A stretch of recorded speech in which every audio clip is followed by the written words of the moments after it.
Guys, ini bener dan bukan hoax. Dan justru karena bener, ceritanya kelihatan kayak nggak masuk akal buat ukuran zaman sekarang. Tapi ini kejadian nyata. Ada seorang pria di Cina yang kalau istilah Jawa disebut lelananging jagat, alias pria ideal. Bukan karena istrinya banyak ya. Namanya Deng Yuchai dari Guangxi, Cina. Ia menikah dengan Ye Meidi, seorang perempuan yang sejak sebelum menikah sudah didiagnosis glioma, yaitu kanker otak yang agresif dan sering kambuh. Deng tahu resikonya sejak awal. Ia sadar dan siap dengan resiko yang akan ia hadapi. Tapi tetap ia memilih menikah. Di situ saja sudah kelihatan cintanya tulus meskipun menabrak logika umum. Setelah memiliki seorang anak perempuan, kondisi Ye justru memburuk. Kankernya kambuh, operasi dan perawatan panjang menguras habis hartanya. Hingga akhirnya ia jatuh koma. Dalam tekanan luar biasa, sebelum koma, Ye sempat meminta Deng mengalah dan berhenti berjuang demi masa depan keluarga. Dokter menyatakan peluangnya sangat kecil. Keluarga diminta bersiap untuk kemungkinan terburuk.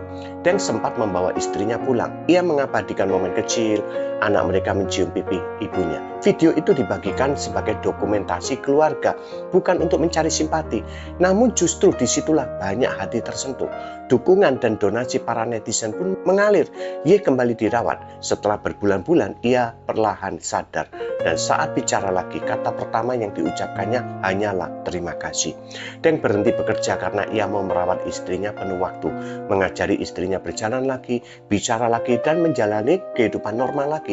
Ketekunannya dan cintanya yang gak menyerah membuahkan hasil. Ye, istrinya perlahan sembuh dan pada akhirnya mulai hidup normal. Wow, keren ya. Poinnya apa sih dari kisah ini? Di zaman sekarang, banyak pernikahan hancur lebur bukan karena penderitaan, tapi karena godaan. Bukan karena pasangan lumpuh, tapi karena ada yang kelihatan lebih menarik di kantor atau di sosmed. Bukan karena hidup susah, tapi karena bosan. Yang pasangannya setia masih selingkuh, yang hidupnya aman masih cari pelarian, yang istrinya baik, yang suaminya bertanggung jawab, rumah tangganya kelihatan ideal, tetap saja berpaling.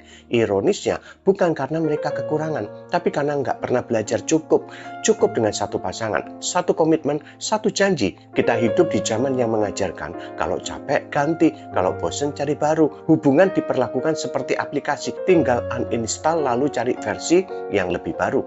Padahal kesetiaan bukan soal kesempatan, tapi karakter. Banyak orang hari ini yang untuk setia saja sulitnya bukan main, padahal pasangannya masih sehat dan normal.